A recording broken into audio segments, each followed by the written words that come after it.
It is. So I want to talk a little bit about meditation. So if we can be, do, or have everything that we want to get ahead of it. How can I use that to help breathe away resistance or eliminate the things that are maybe holding me back? Because when you meditate, you quiet your mind, and when you quiet your mind, you stop thought. And when you stop thought, you stop resistant thought. And when you stop resistant thought, you have access to what's in your vortex. So how can I carry that on through the day and not just for that 15 minutes? Well, maybe you can't, but you don't worry about that because that is resistant thought. Next. Just catch a snatch of it here and a snatch of it there and a snatch of it there. Just do your best. Just tilt the scale just a little bit. And it won't take long because you see, right now to you, it just sounds like someone excited about something who seems like they know what they're talking about. But when you take the time to meditate or to make lists of positive aspects and you are certain or you feel pretty good that you are resistant free, and then an idea bubbles up or roars up from your vortex, and you follow through with it, and you receive the immediate reward of feeling great. That's the first thing that will happen. A moment of clarity, or a moment of insight, or a moment of euphoria, or a moment of interest. Doesn't matter what label you give it, it feels really good to you. And then another, and then another. We're not asking you to expect it to bubble up and manifest. We're asking you to allow it to bubble up and feel it, and acknowledge that you feel it, and milk it as long as you can, and see what else it turns to before your practical mind gets involved and you start introducing resistance into the equation. That's the game you want to play. How long can I go resistant free? But even when you play that game, now you make it resistant right from the get-go because you're trying to be perfect. You don't have to be perfect. You don't have to only think pure positive thoughts. Your contrast served you. That's how all the ingredients got into your vortex. And your inner being knows what that all adds up to. The lifetimes of glorious experience that adds up to. We called this gathering for a while the science of deliberate creation, but you were too heavy on the thinking part. And then we began calling it the art of allowing, the art of receiving, the art of every now and again getting into the receiving mode so that you can receive an impulse about something. Don't you have experiences that you could tell one another about how you cared about something, maybe something caused you to worry about it and you cared about it, and then you were carefree, or maybe you don't even remember that part, but you turned a corner and there it was, and it just felt like it came out of nowhere. And we want you to know that things are ready to come out of what you think is nowhere all the time. Great ideas are ready to come out of what you want to call nowhere because they're not coming out of the tangible piles that you've been gathering. They're coming out of the intangible, non-resistant, well-stocked kitchen, stocked by only the ingredients that you want. And so it's about getting into the receptive mode. It's everything. But in order for you to know how important it is and feel the power of it, first you have to accept that your life has been serving you and that you've put many decisions and requests and goals and hopes and dreams there, and that they are ready for you. When we say, you said it back to us, you can be or do or have anything that you desire. And you've been putting it into your vortex in bits and pieces, but you don't have the ability to look into it and see everything that is what you want to call potential. We want to call it a done deal. And your inner being will inspire you according to your path of least resistance. Let's say that you have something that you really want, but you are really thinking in opposition of it. And your inner being knows that you want it and knows where you stand vibrationally. Your inner being will offer you impulses that will guide you around your resistant thought. You did that with your children when they were little. Do you remember? When you knew that there was that thing that they always wanted to do in that store, do you remember you never took them down that aisle? You always took them on a path of least resistance, a path that you felt would be a more comfortable experience for them and for you. And so it's the same sort of thing. Your inner being knows. Do you meditate? Do you? Do you quiet your mind? And have you heard from us here today? Do you have a sort of renewed interest in the power of that quieted mind? We'll talk more about meditation if you want to. Do you want to? What do you want? I do. So, quieting the mind, sometimes thoughts come to me, things. Well, here's the thing. Let's say that you woke up and you were thinking about something. It could be positive or negative. Let's just say you were thinking about it. Now let's say that it's not all that positive. Then you check your email and there's more about it in there. And then you turn on the television and it's kind of like that too. And then you call a friend and you kind of get some stuff going as you are facing reality and pointing out. Esther hears it on the airplane all the time.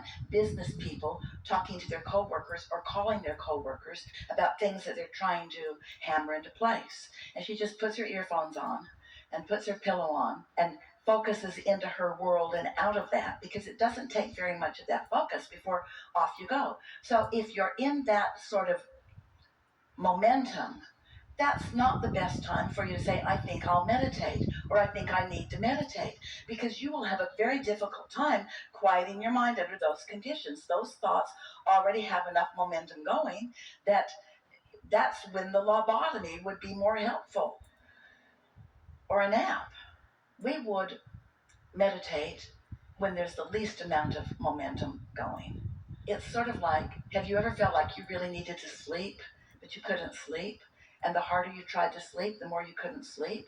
Well, meditation is like that for you. You say, I need to meditate, I really need this, but you can't because you're focused on what's holding you away from it, so it's what's getting bigger. So what you do is you wait for a sort of clear space, and that usually comes earlier in the morning. Maybe it comes after your kids leave the house. Maybe it comes when you're finally alone in your car somewhere and you could pull under a tree. You have to find a quiet space for it. And the earlier in the day, the better. But you'll get better and better at it. It's just a matter of focus. We recommend that you focus upon something that doesn't require very much thought. Because to say, I'm not going to think about anything, now you're thinking about not thinking about anything, and everything in the world that you're not wanting to think about, you're thinking about. But find something to focus on. It might be a bird in a bird bath. It might be the dripping of a faucet. Esther likes to listen to the air conditioner because she lives and has always lived in hot places. So the air conditioner, there's almost always that sound. Hear it? Hear how steady it is? And notice that you're not prone. There's not much to think about in that. You don't say, I've heard better. It's just a sound, and it's not testing you in any way. And if you've decided to focus on it, sometimes Esther will focus on it and her mind will wander, and she'll say, oh, yeah, yeah. Then she'll listen for it again, and then her mind will wander. But after a minute or two or three, she's isolated that, she's focused upon that, and then it's not long after that before she's got that feeling of detachment. And do you know, you could meditate for 15 or 20 minutes. That's as long as we would encourage for any one setting, once a day. You could meditate for 15 or 20 minutes, and you might only catch that feeling of detachment the last minute or two or three. That's enough. That's enough. Just quiet your mind and allow yourself access to what your inner being knows. What my inner being knows about what? What your inner being knows about all the things you want and what you are most likely to receive a thought about now. Sometimes, if you are in an urgent situation where you're about to take a step or turn into traffic or do something that is critical to your experience, when it's a strong, strong, strong intention like living longer, sometimes even in resistance, your inner being can offer you an impulse and you will do something that you didn't even know you could do. Have you had those experiences? I handled my car better than I've ever handled it. I just can't even believe what happened. But it's so much easier to prepare yourself to be in the receptive mode. It's so much more fun. You have so much more control. So did we answer your question about meditation? Just one other question. Does Esther receive lists? That's the way I'd say it. But during meditation, do things come to her to do this? Get an impulse to do that, or write this down, or if you're there, you're not really detached. Esther knows how to get into that receptive mode, like right here and now. She's in the receptive mode. So she's quieted her mind. She's allowed her vibration to rise to the frequency of us. So she's vibrationally compatible with us, and every intent we have, she's translating. And so you might say that. We don't offer her lists of things to do. She's the list maker. We're usually wanting to inspire her not to feel the trauma of the list. The list overwhelms. The list is all about action. The list is about puny, paltry, mediocre creation. That's not what we teach. You're not ever going to get a list from us. What you will get from us is a feeling of invincibility. What you'll get from us is an idea that just feels good. What you'll get from us is a feeling of empowerment. But you see, until you actually get detached a few times through meditation, or however you do it, appreciation does it too, and then actually feel an impulse occur to you. And the thing is, you want them to be writing on the wall, burning bushes, change the world kind of impulses. Go here, dial 4876922, and whoever answers, get their address and go right over there and look in their left-hand pocket and pull out their lottery ticket and run away with it because it's a winner. That isn't the kind of impulses that you're getting. But once you receive this impulse and you recognize the freshness of it, and most important, you recognize until you feel, oh, we want this so much for you, until you feel the power of non-resistant moment, even if it only lasts 10 seconds, then these are just so many words. But once you feel that, and then have the momentum of it and the wherewithal to follow through with it. And then you see that it leads to this, and it leads to this, and it leads to this, and it leads to this. And you have that joyous journey, which we keep wanting to say is really what you want. And you keep saying, yeah, I want the joyous journey too, as long as it's leading me to the destination that I want. Yeah, I want the joyous journey as long as it's leading me to the destination that I want. We're speaking it so fast you can't even hear the words because you're so eager to get to the destination that you want. Oh, yeah, I'm willing. Well, just cool your jets. Cool your jets. Just relax and enjoy. Enjoy the freshness. Enjoy the clarity. Clarity is power. Can't you feel that in yourself?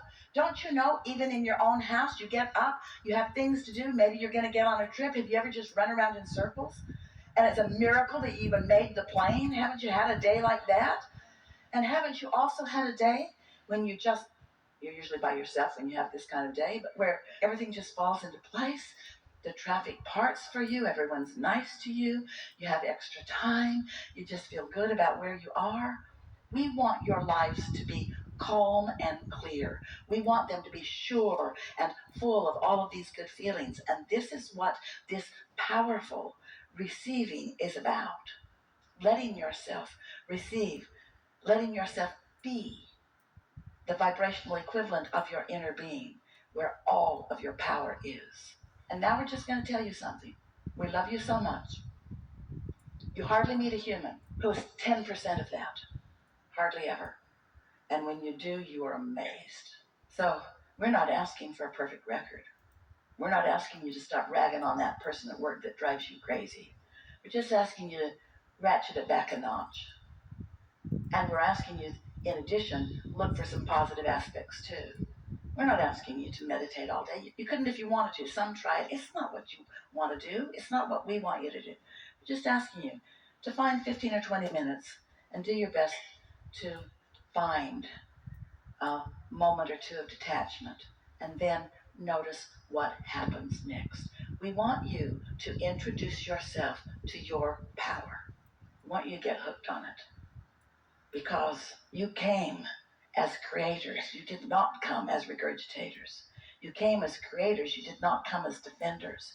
You didn't come to fix a broken world. You came to create a world that is delicious to you see.